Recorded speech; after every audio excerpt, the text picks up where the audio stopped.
Assalamu alaikum, kwa mara nyingine karibu tena katika chaneli yetu.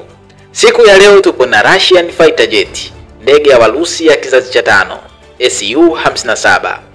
Tupo na ndege ya Kimarekani American Fighter Jet, ndege ya Wamarekani ya kizazi cha 5, F-35. Wazee wa kusaminisha tupo, twende tukasaminishe. Kwanza kabisa, ndege za kivita za kizazi cha 5 kwa ujumla ni ndege ambazo zina sifa za kipekee sana kuwahi kutokea katika uso wa dunia. Ndege hizi haziwezi kuonekana katika mifumo ya rada, kwani zina kasi isiyokuwa ya kawaida. Ndege hizi zina uwezo wa kunyonya mawimbi kutoka katika rada, kwa hivyo ni ngumu sana kuzitambua. Na hizi ni sifa kubwa ya jeti za kivita za kizazi cha 5. Basi tuanzie huko Washington DC kwenye American Fighter Jet.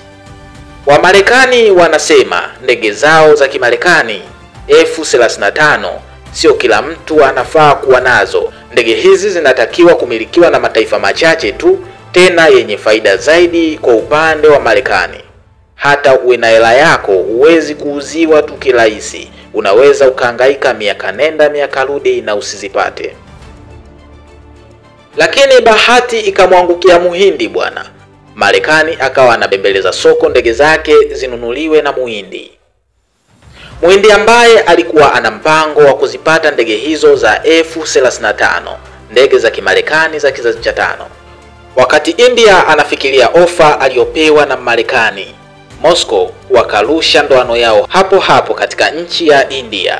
Moscow wakatoa ofa zaidi. Wakasema kama utakubali kupata ndege za Su-57 za Urusi, kiwanda tutakifungulia nchini kwenu, ndege hizi zitatengenezwa India.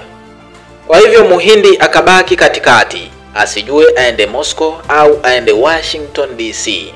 Wakati anafikiria ofa kutoka kwa Mrusi na Marekani, siku zikasonga bwana. Hatimaye ikafika siku ya Aero India, mashindano ya anga ya kimataifa. Hapa tukamshuhudia Marekani hakuzisogeza ndege zake katika mashindano hayo.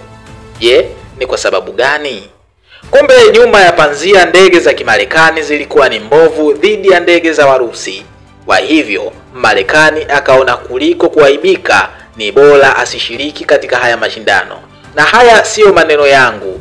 Haya ni maneno ya mtaalamu wa kijeshi kutoka Marekani, Bwana Koshkin.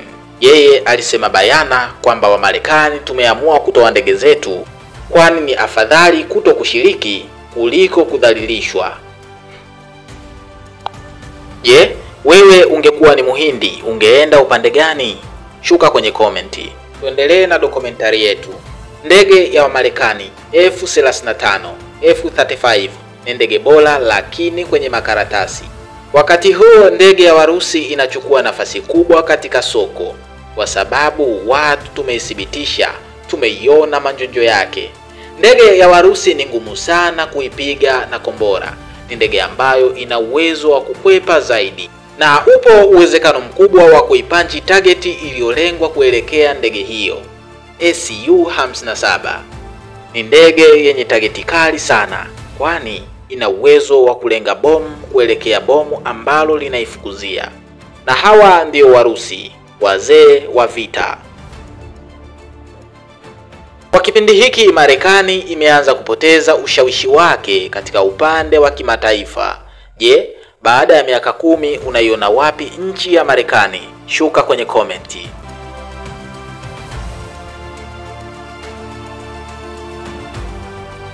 Kuna tukio la kuchekesha sana lililotokea tarehe 14 mwezi wa 6 2025. Ndege ya kivita ya F-35 ambayo inamilikiwa na Waingereza ilishindwa kuruka kurudi katika meli ya kivita HMF iliyokuwa ikifanya mazoezi katika bahari ya Arabia nchini India. Ndege hiyo ikaomba kutua katika uwanja wa ndege wa Kerala huko India.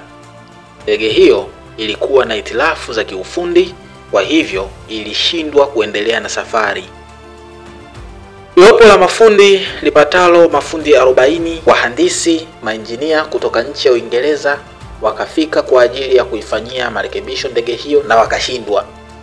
Kwa hivyo ndege hiyo ikabakia hapo uwanjani kama kama kichekesho na kivutio cha watalii. Ndege hiyo ilikaa kwa muda mrefu, hatimaye nchi ya Uingereza ikaibeba ndege yao kama kifurushi, yani kama mzigo.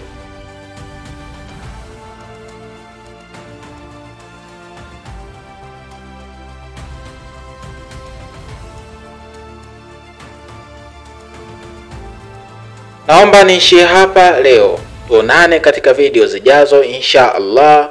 Jina langu naitwa Mr. Gola. Naomba subscribe kwenye chaneli hii ili uwe wa kwanza kupata taarifa.